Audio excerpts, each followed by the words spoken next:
आफ्नै जीवनभित्र लुकेर बसेको आत्मबल, ऊर्जा, प्रतिभा, सम्पन्नता, प्रेम, शान्ति र आनन्दलाई चिनेर प्रकट गर्न नयाँ यात्रा प्रारम्भ गरौँ। जीवन विज्ञान, जीवन विज्ञान। प्रश्न छ, जसको कोही पनि छैन र केही पनि छैन, उसले कुन विधिद्वारा साधना गर्ने? अद्भुत प्रश्न छ। जसको कोही पनि छैन र केही पनि छैन, कुन विधिद्वारा साधना गर्ने, कुन विधिद्वारा आफ्नो भाग्य यानी भगवानलाई पुकार्ने? यसलाई अलि गहिरोसँग हेरौँ। तपाईको यदि कोही पनि छैन, केही पनि छैन भने तपाईलाई विधि किन चाहियो? तपाईलाई विधिको आवश्यकतै पर्दैन। तपाईले सोधेको प्रश्नको गहिराईमा गएर हेर्नुहोस्। यदि तपाईको कोही पनि छैन भन्ने भाव छ भने मात्र म छु भन्ने बोध शेष रहन्छ, र केही पनि छैन भन्ने भाव छ भने, वास्तवमा यो भाव बनेको छ भने म चाहिँ छु भन्ने शेष रहन्छ। कोही पनि छैन भने बचे म मात्रै, केही पनि छैन मसँग, बचे म मात्रै।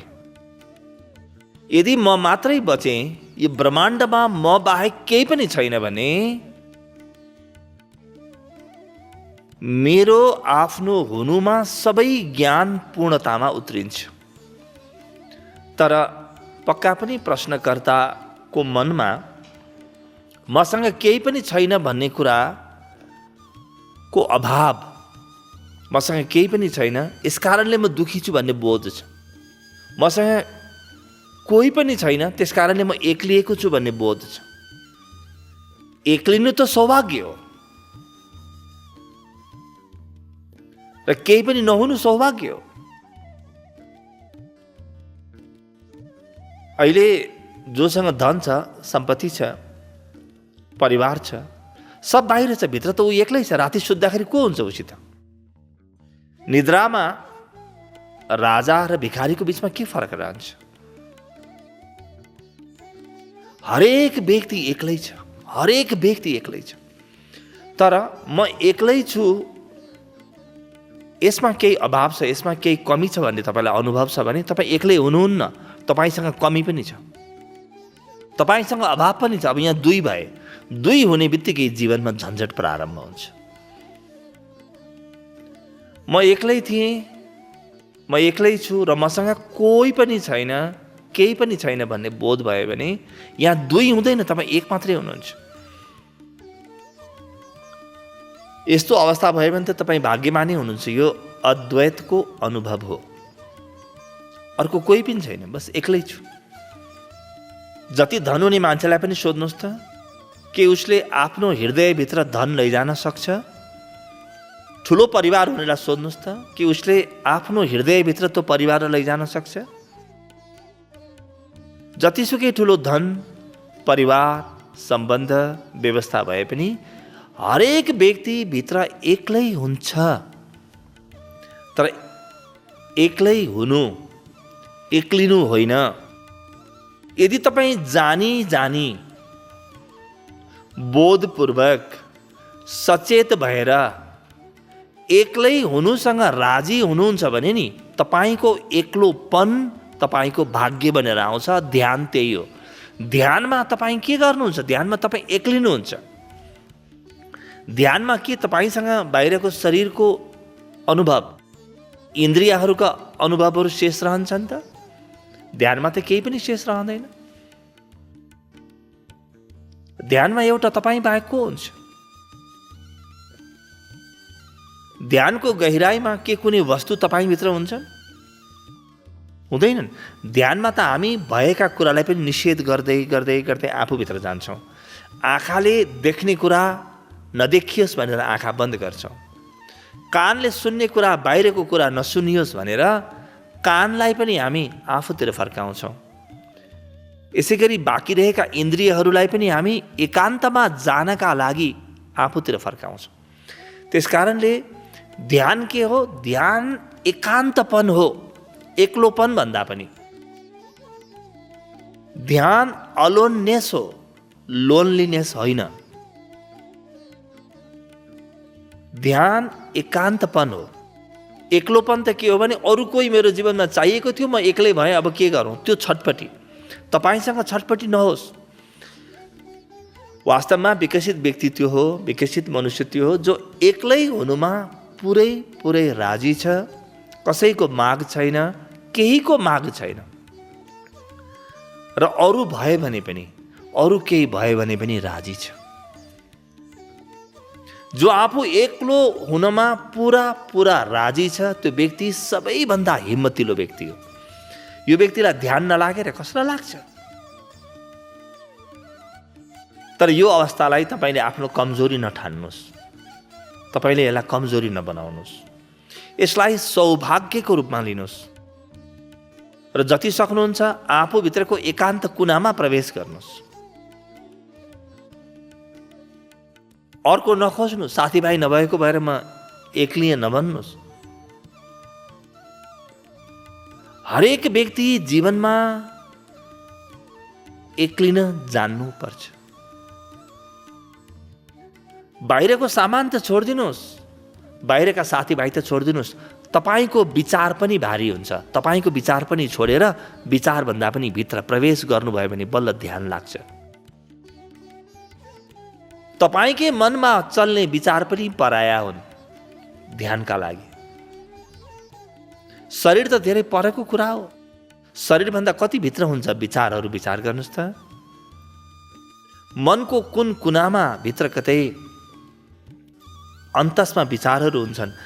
ध्यानमा जाने व्यक्तिले ती विचारलाई पनि छोडेर, विचारको अतिक्रमण गरेर, विचारलाई बाहिरै छोडिदिएर भित्र एकान्त निर्जन कुनामा प्रवेश गर्नुपर्छ। त्यही भएर ध्यान के हो?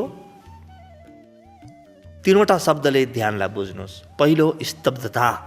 स्तब्ध हुनुहुन्छ तपाईँ, अवाक हुनुहुन्छ। कोही बोल्ने केही भए पो बोल्नु त, तपाईँसँग केही पनि छैन, के बोल्नुहुन्छ? अब कुनै विषय पनि छैन तपाईँसँग, तपाईँ निर्विषय हुनुभयो, तपाईँ स्तब्ध हुनुभयो, डम्ब स्ट्रक हुनुभयो। तपाईँ न बोल्ने विषय छ, न कोही सुन्ने व्यक्ति छ, तपाईँ मात्रै हुनुहुन्छ भने कोसँग बोल्नुहुन्छ?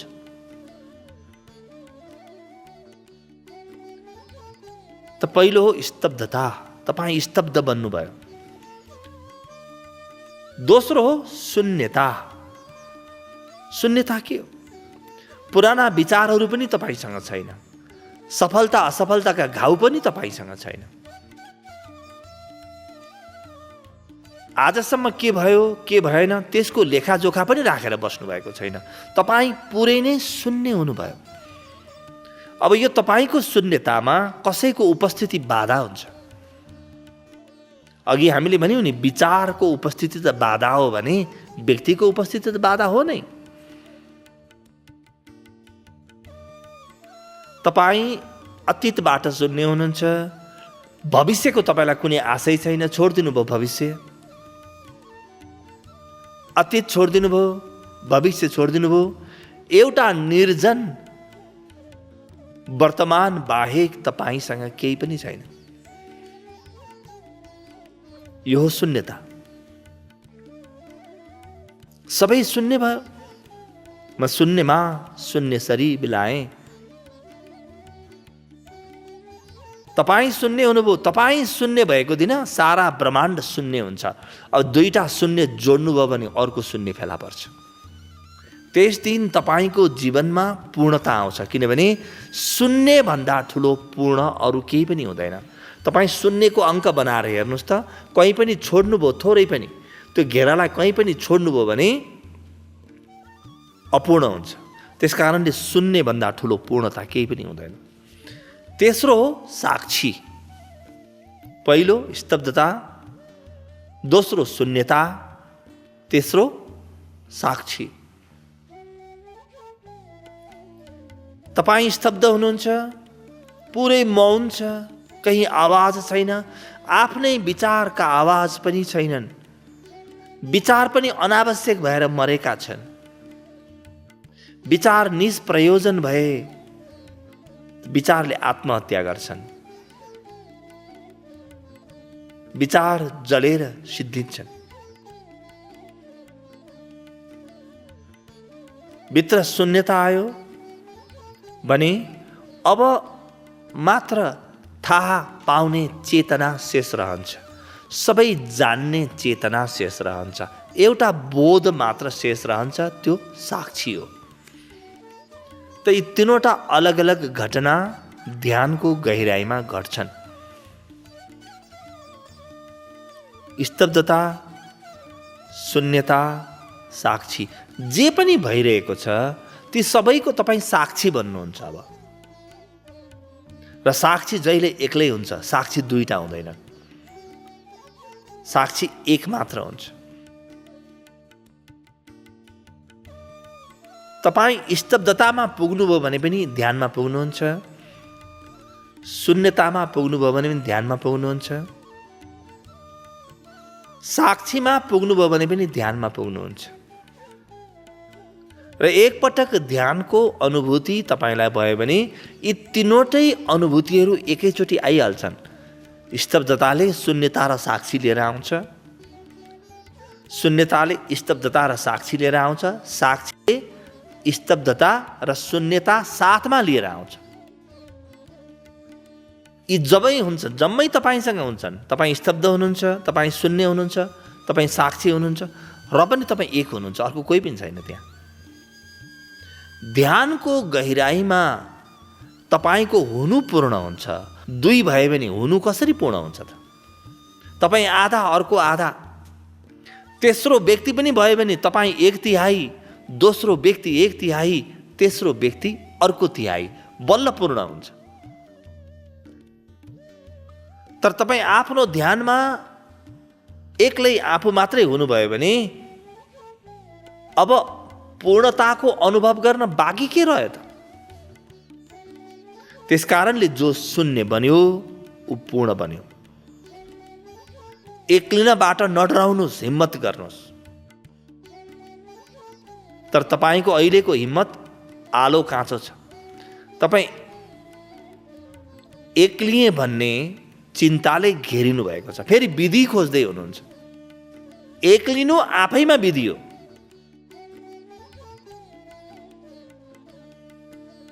कोही नहुनु, केही नहुनु आफैमा विधि हो। अर्को विधि तपाईँलाई चाहिँदैन। शून्यमा के विधि हुन्छ? विधि ल्याउनु भने त दुई भयो त। एउटा शून्य, अर्को विधि, दुई भयो कि भएन? दुई नखोज्नुहोस्। र अर्को पनि रमाइलो घटना घट्छ तपाईँभित्र। तपाईँ आफूलाई म छु भन्ने अनुभव गर्नुभयो र शून्य पनि छ भन्ने अनुभव गर्नुभयो भने शून्य र तपाईँ गरेर दुई हुन्छ, एक हुँदैन।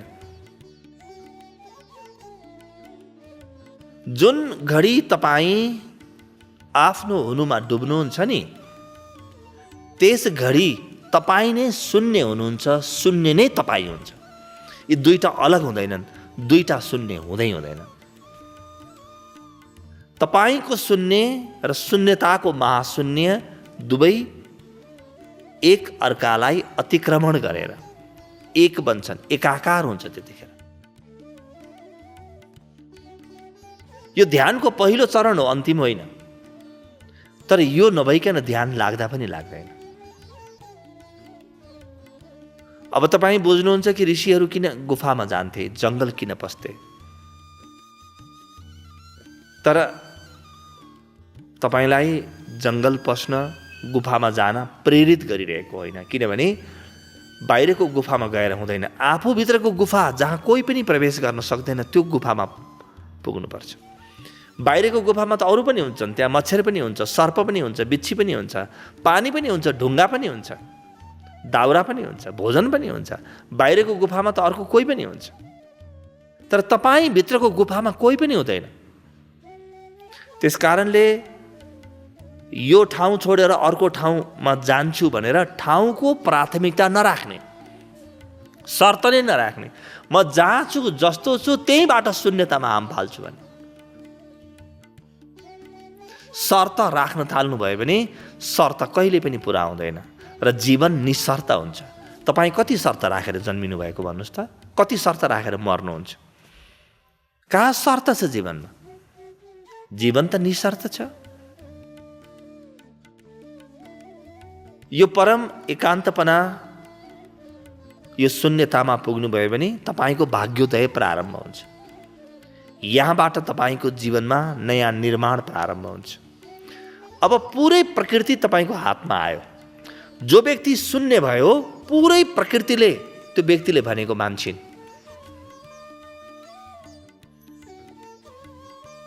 तपाईँको हातखुट्टाले मात्रै होइन, तपाईँको मनले मात्रै होइन, पुरै प्रकृति तपाईँको इसारामा चल्न थाल्छ। र प्रकृतिले तपाईँलाई त्यो सबै कुरा दिन्छन् जुन तपाईँलाई चाहिएको छ, आवश्यक छ र तपाईँले इच्छाउनु भएको छ। तर आवश्यकता र इच्छा बोकेर शून्यता आउँदैन। शून्यताका लागि सबै छोडिदिनुपर्छ केही बेरका लागि। कहीँ बाहिरको घर परिवार छोड्ने विषय होइन। बस घर परिवार चल्दै गर्छ। तपाईँ आफ्ना इन्द्रियहरूलाई छोडेर, घर परिवारको पकडलाई छोडेर, मेरा हुन्, म हुँ भन्नेलाई छोडेर आफूभित्रको निर्जन एकान्तमा प्रवेश गर्नुहोस्। त्यहाँ पुग्ने बित्तिकै सारा ब्रह्माण्ड सञ्चालन गर्ने मूल तत्त्व तपाईँको अनुभवमा आउँछ।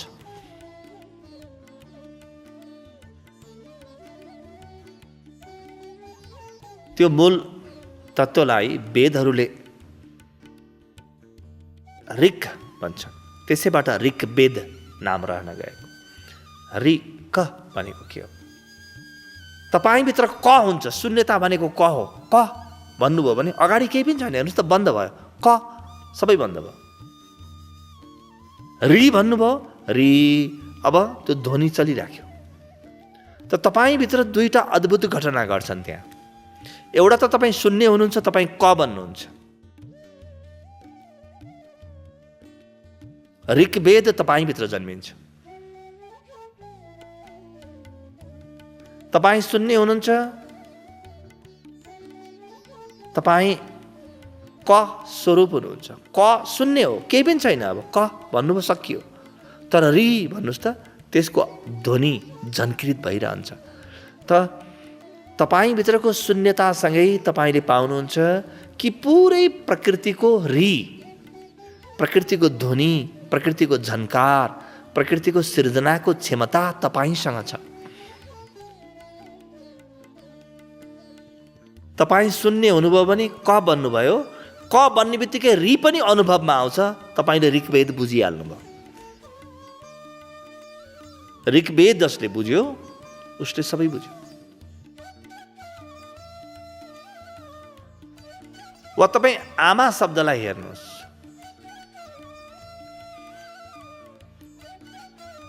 मा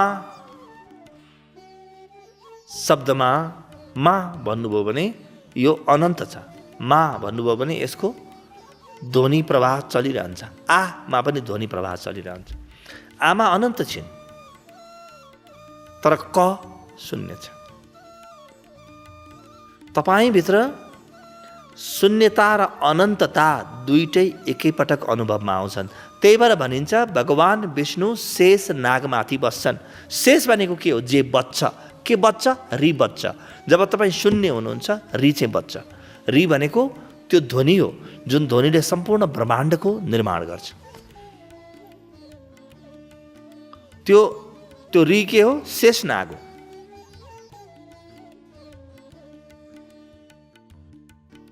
भगवान विष्णु छन् जो शून्य छन्, तर शून्य भएर पनि के गर्ने त? केही त बचेको छ उनको वरिपरि। त्यही शेष नागमाथि सवार छन् विष्णु।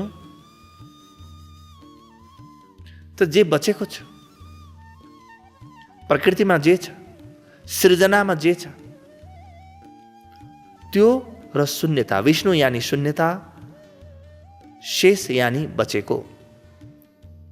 शून्यता मात्रै छैन, त्यहाँ अरू केही पनि छ। यी दुवैको एकाकार हुन्छ।